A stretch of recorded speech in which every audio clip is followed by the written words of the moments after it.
Saya akan langsung mengarah ke Pak Arief. Pak Arief tadi sudah disinggung ya, sebenarnya patroli ini sudah dilangsungkan dengan tepat dan juga dinantikan oleh warga untuk meningkatkan rasa keamanan, tetapi juga tentunya ada kekhawatiran bagaimana kalau nantinya juga ada kekerasan-kekerasan yang kemudian ini bisa timbul atau penggunaan gas air mata yang saat ini tengah disoroti. Anda melihat ini bagaimana dan sejauh apa sebenarnya pihak kepolisian ini bisa melakukan patroli dengan cara-cara humanis sebenarnya? Ya, sebetulnya di pihak kepolisian itu sendiri, itu mereka punya protap atau prosedur tetap atau SOP, Standard Operation Procedure. Jadi disesuaikan dengan eskalasi kegiatan-kegiatan masyarakat.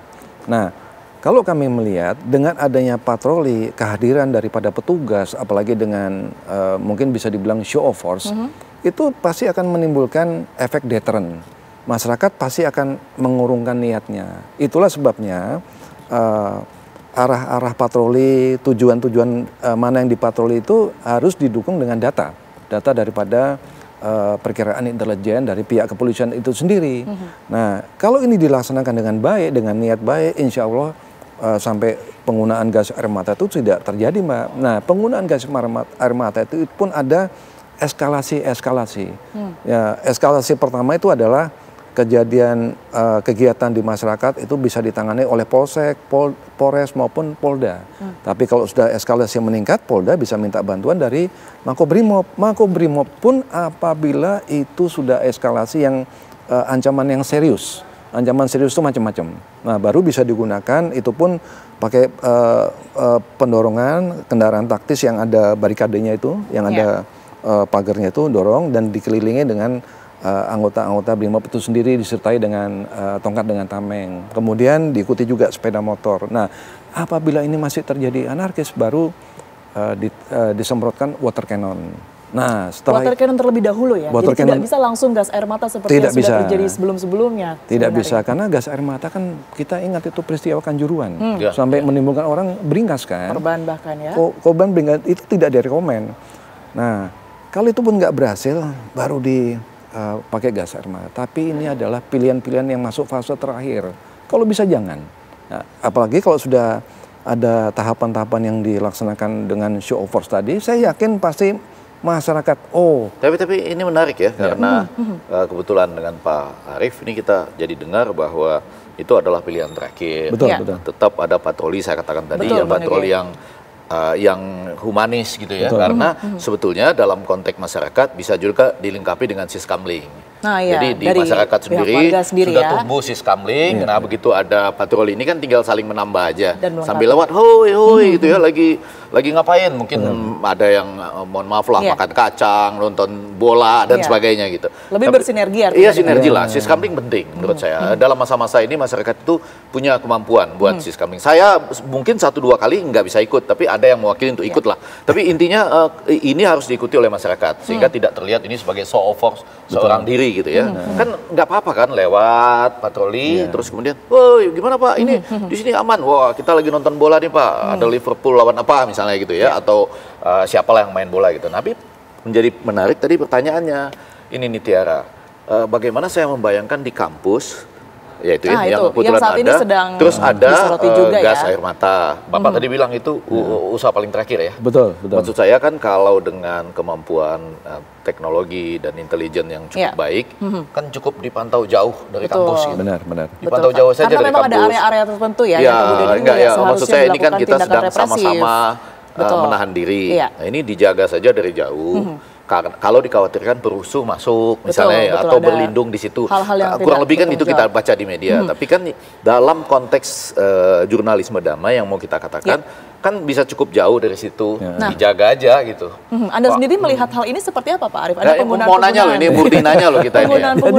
Jadi hal-hal yang kemudian di luar batas ya dilihat oleh masyarakat. Betul. Untuk kampus ini sebetulnya yang paling penting untuk dikedepankan itu adalah komunikasi. Komunikasi dari pihak satuan polisi itu sendiri, Polri itu sendiri, ada negosiator ngomong kepada Korlap yang dituakan di mahasiswa. Seperti yang kami lakukan dulu dengan mahasiswa UKI Cawang dengan juga IKIP Rawamangun. Nah, syukur-syukur ada pihak petinggi daripada kayak rektor, pembantu dekan. Kami komunikasi, izin Pak Polisi bagaimana sebaiknya Pak, Bapak tolong supaya menenangkan, bagi-bagi tugas. Kita komunikasi. kalau komunikasi itu begini, kalau misalkan pihak keamanan atau polisi datang ke kampus, jadi mereka itu kita tanya apa mereka punya tuntutan. Kita juga polisi juga begitu, boleh nggak kita ada dialog berikan terlebih saran? dahulu artinya ya? Dialog Mbak, jangan tahu-tahu pakai tindakan-tindakan yang itu tadi, itu nanti akan menimbulkan suatu dampak negatif. Ini kalau pendapat saya loh ya, Betul, karena Pak Arief. saya berani ngomong begini karena ini sudah saya alami langsung, saya kendalikan langsung 2 tahun Mbak, tahun 98 sampai tahun 2000 di daerah Jakarta Timur, tempatnya Bang. Oh iya, saya betul. Tapi maksud kita tadi kan situasi pelan-pelan agak membaik ya. Nah kemudian tiba-tiba ada itu gitu, yang mudah-mudahan nggak ada lagi. Kalau komunikasi, saya rasa masalah komunikasi menjadi penting di sini ya, bukan karena kami orang komunikasi, tapi maksud saya itu kalau jaraknya 100 meter, lalu ada yang berkomunikasi di dalam, yang di luar lebih menjaga supaya jangan terjadi itu tadi ya yang dikhawatirkan. Itu seandainya dialog bisa diciptakan begitu ya Bang Egy, tapi kan nggak jarang juga Pak, ini susah sekali pihak-pihak tertentu untuk kemudian dikendalikan, dialog tersebut ini tidak bisa terjadi, bahkan ada situasi-situasi yang sudah terlanjur ricuh, misalnya SOP yang kemudian harus dilakukan oleh pihak kepolisian, ini tahapannya seperti apa? Nah sebelum saya jawab itu, saya mau memberikan atensi yang dibilang Bang Effendi tadi, masalah siskamling tadi. Sebetulnya dalam situasi normal ini sudah dilakukan, ada Babin Kaptimas, kerjasama di lapangan dengan Babinsa, ya kan. Kemudian yang kedua, mohon maaf ini Mbak Tiara, Mas Effendi, dalam situasi tertentu kan di masing-masing Polres, Polda itu kan ada namanya Dirbimas, ada Kasat Bimas. Jadi itu nanti digilir si PJU di Polres maupun di Polda itu mengambil apel bendera hari Senin.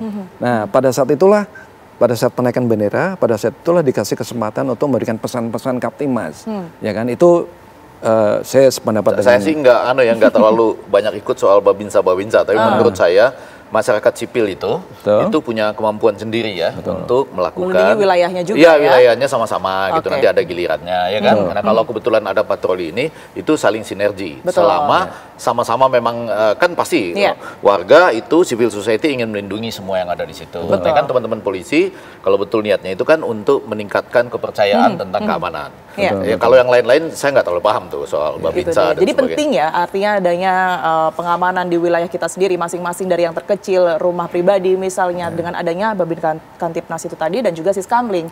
Pertanyaannya kembali lagi, ini bagaimana kemudian ini bisa tertangani dengan baik oleh pihak kepolisian dengan adanya SOP mungkin atau tahapan yang harus dilakukan pihak kepolisian jika memang situasinya sudah tidak terkendali? Iya. Saya ceritakan masalah tahapan ya dari awal ya. Yang pertama itu adalah, mohon maaf nih Mbak Tiara, Mas Effendi, itu ada namanya Undang-Undang Kemerdekaan Menyampaikan Pendapat di Muka Umum 998. Jadi si Korlap itu akan membuat surat pemberitahuan kepada Polda, Polres setempat, ya kan, titik kumpul, jumlahnya berapa, kendaraan apa, terus tujuannya kemana, dan apa yang dituntut. Kemudian nanti polisi akan menyiapkan perkiraan keadaan, perkiraan cepat oleh intelijen. Nah kemudian nanti Kabak-Op, Karo-Op akan membuat rencana operasi pengamanan. Jadi akan plotting anggota. Kalau perlu dari titik kumpul sampai ke tujuan itu akan dikawal oleh lalu lintas. Sampai di tujuan kembali komunikasi. Negosiator akan menawarkan kepada si perwakilan yang unjuk rasa tadi, disampaikan ke dalam apakah mereka mau menemui atau mereka akan keluar menemui. Itu bagus. Minimal mendengarkan. Nah kalau itu pun masih belum terurai, mereka masih berkeras, sudah mulai merusak-rusak. Nah, diberlakukanlah yang dinamakan SOP masalah penggunaan kekuatan. Diatur dalam Peraturan Kapolri nomor 1 tahun 2009 tentang penggunaan kekuatan. Dari kekerasan lunak, bahasanya begitu. Dari kekerasan keras, kemudian dari yang namanya mengatakan atas undang-undang tidak boleh masuk, gitu kan, tidak boleh melangkah lebih jauh.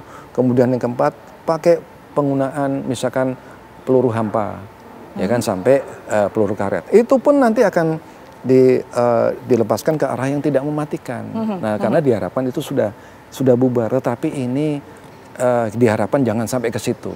Karena dengan adanya tahapan-tahapan awal yang kami sampaikan tadi, itu mudah-mudahan bisa meredam apa yang mereka suarakan. Cuma masalahnya di dalam Undang-Undang nomor 998 itu kan cuma dibatasi sampai matahari terbenam, sampai jam 18.00. Ya kan? Nah masalahnya kalau sudah malam ini kan lebih potensi disusupi oleh orang-orang yang tidak bertanggung jawab, Pak, Bang Effendi, iya kan? Ya. Nah ini lebih susah, sehingga kalau nanti misalkan terjadi tindakan anarkis itu seperti kayak pembakaran, kayak penjarahan, itu sudah beda, itu sudah melanggar aturan pidana. Jadi polisi harus bertindak lebih keras lagi dengan adanya yang tadi Anda sebutkan, misalnya contohnya pembakaran ban dan juga masyarakat yang sudah berlaku anarkistis. Kalau pembakaran ban masih bisa dimengerti, Mbak, karena polisi pun satuan Dalmas, pengendali massa itu pun dia punya dilengkapi dengan alat pemadam kebakaran, bisa dihabiskan. Yang saya maksud dengan pembakaran fasilitas umum. Sudah mulai merusak. Ini kan gitu kasihan, ya, kasihan kepada masyarakat yang lain. Mbak Tiara ke sini juga susah, mau naik Transjakarta, mau naik LRT, mau naik MRT kan. Jadi merusak fasilitas umum. Kemudian yang kedua, menimbulkan ketakutan di tengah masyarakat. Masyarakat takut beraktivitas. Coba Mbak lihat kemarin, harga kebutuhan ekonomi beras melonjak sampai berapa kali lipat, kan kasihan. Itulah sebabnya kemarin kami salut dengan Bapak Presiden memanggil Panglima TNI dengan Kapolri, mengambil instruksi tegas kan. Nah, itu yang sekarang diterjemahkan. Baik, Pak. Jadi mudah-mudahan masa-masa ini itu bisa membuat cooling down kepada situasi, masyarakat juga bisa paham terhadap bahwa pemerintah hadir, negara hadir. Mudah-mudahan itu yang kita harapkan. Saya ke Bang Ege. Bang Ege, kalau kita lihat media sosial saat ini sudah banyak postingan yang menuliskan warga jaga warga. Ini sebenarnya kalau Anda lihat sebagai bentuk dukungan atau justru kritik? Saya lebih ingin melihatnya sebagai bentuk dukungan. Saya mau mengatakan gini, kita sedang mungkin ada awkwardnya ya, ada canggung-canggungnya karena kalau kita mengacu ke 1998 kan belum ada media sosial seperti saat ini. Kita dulu ikut terlibat lah banyak ya, ada Fazlur Rahman, Rama Pratama dan ya Ray Rangkuti dan lain semuanya itulah. Kan kita bergerak tidak kemudian diwarnai dengan kalau seperti sekarang orang bergerak lalu bikin live ya, bikin macam-macam barangkali. Saya nggak tahu, tentu saya belajar macam-macam teori, belajar algoritma, media baru di tengah riot, demo, kerusuhan dan lain-lain itu. Kadang-kadang kita sering awkward atau canggung gitu. Nah, sebelum menjawab Anda warga menjaga warga positif atau tidak, misalnya begini, ada orang yang mencoba membuat laporan dari suatu tempat yang sedang dijarah. Betul. Aduh, napas saya tuh mungkin ilmu saya lawas, ilmu saya tua, udah nggak terpakai. Banyak orang, walaupun saya terus berusaha menikmati jurnal-jurnal internasional Communication Association, itu kan sebetulnya kurang lebih bisa disalahpahami sebagai ini sudah loh, silakan ke tempat lain. Menakutkan sebetulnya gitu. Untuk apa kita misalnya, apalagi ketika itu media arus utama ya, media mainstream gitu, itu melaporkan dari lokasi ini yang sedang dijarah gitu atau sudah selesai dijarah. Kadang-kadang kami berpikir oke, itu menyampaikan fakta, tapi bukankah pada masa-masa itu ya, sekali lagi mungkin ilmu saya keliru, ilmu saya lawas, ada orang yang ilmunya baru, saya masih tetap mengikuti jurnal-jurnal terbaru, tapi coba kita pikirkan lagi ya, apa ini akibatnya dalam konteks jurnalisme damai yang jauh lebih penting. Nah, balik kepada Anda, saya sekarang berterima kasih kepada semua yang mulai menyampaikan pesan warga jaga warga gitu. Ini berarti juga sama dengan warga jaga warga, jangan juga terjadi kekerasan oleh pihak lain terhadap warga gitu ya. Jadi saya ingin mengatakan begini, harus jujur juga kita, ini Bapak nih Kompolnas ya, Pak Arief, kita harus jujur juga, ada persoalan distrust, ketidakpercayaan ya kepada aparat keamanan. Harus kita garis bawahi gitu ya. Itu ada agak sedikit menggunung tapi pelan-pelan nanti harus diperbaiki. Jadi bisa diartikan sebagai kritik juga berarti ya. Jadi mungkin kalau kepercayaan itu ada selama ini tidak sebegitu besar. Tapi semua bekerja keras lah. Nanti pimpinan-pimpinan dari aparat keamanan juga bekerja keras untuk memperbaiki itu. Pak Prabowo juga dalam pidatonya secara tidak langsung mengatakan akan ada reformasi saya rasa di bidang itu ya. Nah, yang mau saya garis bawahi dengan warga jaga warga ini adalah muncul semacam kesadaran pada saat ini. Oh iya, ternyata kita bermedia sosial di tengah situasi yang seperti itu nggak gampang juga loh.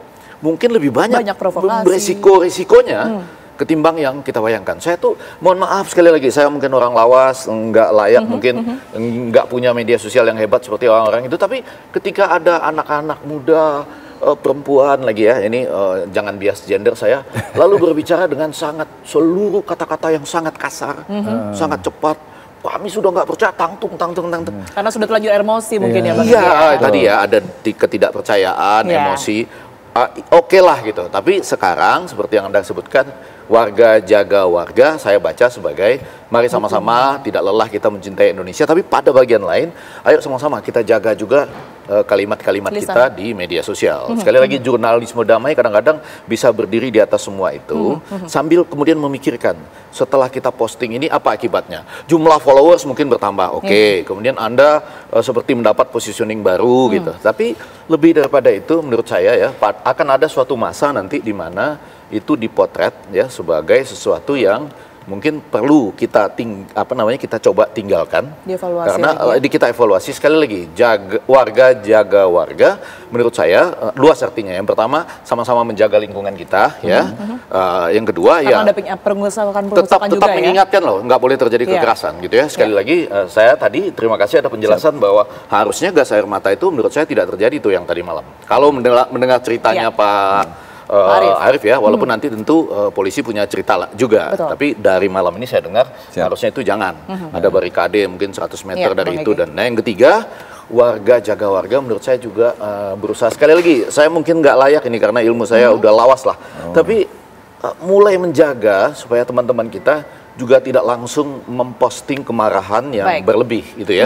Sekali lagi saya yakin ada ketidakpercayaan, ada kekecewaan. Waduh, saya sendiri juga ada kekecewaan, ketidakpercayaan. Tentu gitu. ada kritik yang kemudian disampaikan, tapi tentunya dengan cara-cara yang baik gitu ya. Iya. Tidak memprovokasi pihak-pihak tertentu sehingga keadaan semakin rumit dengan adanya provokasi ini ya. Kalau ada mungkin agak mungkin apa sih Effendi gitu. Tapi kan ada Pancasila, ada budi pekerti, kemudian juga ada peradaban gitu ya. Kita kan ingin menuju bangsa yang lepas dari semua kesulitan ini, kita ingin menuju bangsa yang beradab. Nggak apa-apa, ini terjadi, kita bisa pahami, lagi-lagi karena ketidakpercayaan, saya juga tidak percaya. Anda marah, saya juga marah. Tapi ke depan, terima kasih warga jaga warga. Itu dia pesannya. Tentunya keamanan, keselamatan, dan juga tentunya perdamaian ini semoga diwujudkan dalam waktu dekat. Karena saat ini semuanya sedang bekerja untuk mewujudkan hal tersebut. Terima kasih Bang Egy, terima kasih banyak Pak Arif juga.